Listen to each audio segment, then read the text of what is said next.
Revenons ensemble sur l'exemple qui a été choisi dans la vidéo qui explique la technique de la division euclidienne pour voir des exemples d'écriture en ligne de division euclidienne qui sont utilisés par certains élèves et qui ne sont pas corrects. Commençons par cet exemple-ci. Certains élèves m'écrivent 263 divisé par 7 égale 37R4.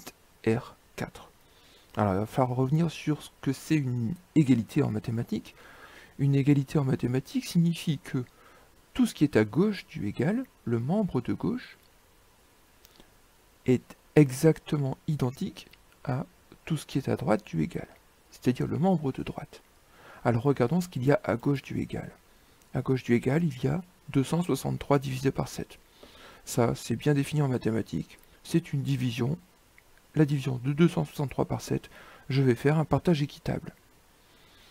À droite du égal, on a 37R4. Alors 37R4, c'est pas une opération mathématique. Ça ne veut rien dire en mathématiques. On pourrait imaginer que c'est l'écriture qui dit qu'il y a 37 et qu'il reste 4. Donc on peut penser à une division euclidienne, éventuellement. Mais quelle division euclidienne? 37R4, aucun indice ne nous dit de quelle division il s'agit. Donc tout seul, même en essayant de comprendre, eh bien, il n'y a pas moyen de savoir ce que ça veut dire. Donc impossible d'écrire une égalité entre quelque chose qui a un sens et quelque chose qui n'en a pas. J'ai aussi d'autres élèves qui m'écrivent une égalité du type 263 divisé par 7 égale Q2.37 R2.4. Alors cette écriture vient certainement de l'affichage des calculatrices. Certaines calculatrices indiquent ça, effectivement, quand on demande une division euclidienne. Voilà, on a un affichage sous forme Q égale 37, point virgule, R égale 4. Bon, ce qui est à peu près le même que ce qui est ici.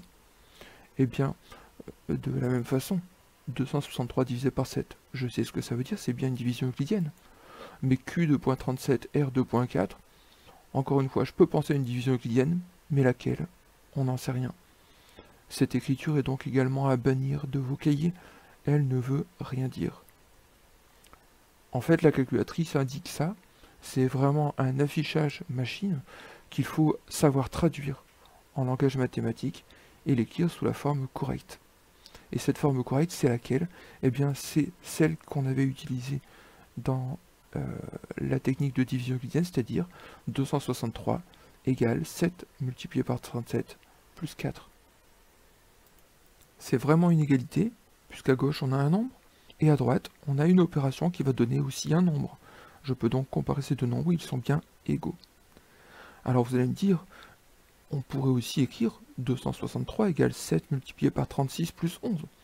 Effectivement, qu'est-ce que j'ai fait ici? Eh bien, au lieu de mettre 37 unités dans chaque panier, je n'en ai mis que 36. Donc il y en a 7 que je n'ai pas placés et qui viennent s'ajouter aux 4 qui restent pour obtenir 11. Cette égalité est vraie, effectivement. Mais à ce moment-là, est-ce que ma division euclidienne est terminée? Eh bien non, parce que dans mes 11 unités qui restent, je peux encore les distribuer dans les 7 paniers pour avoir 37 unités dans chaque panier. Donc c'est vraiment une égalité qui est vraie, mais qui ne correspond pas à une division euclidienne. Donc l'écriture qu'on va retenir, c'est celle-ci, mais il va bien falloir s'assurer que le reste, 4, est suffisamment petit pour qu'il ne soit plus possible de distribuer des unités dans les paniers. C'est-à-dire en fait que 4 doit être inférieur au diviseur, c'est-à-dire 7.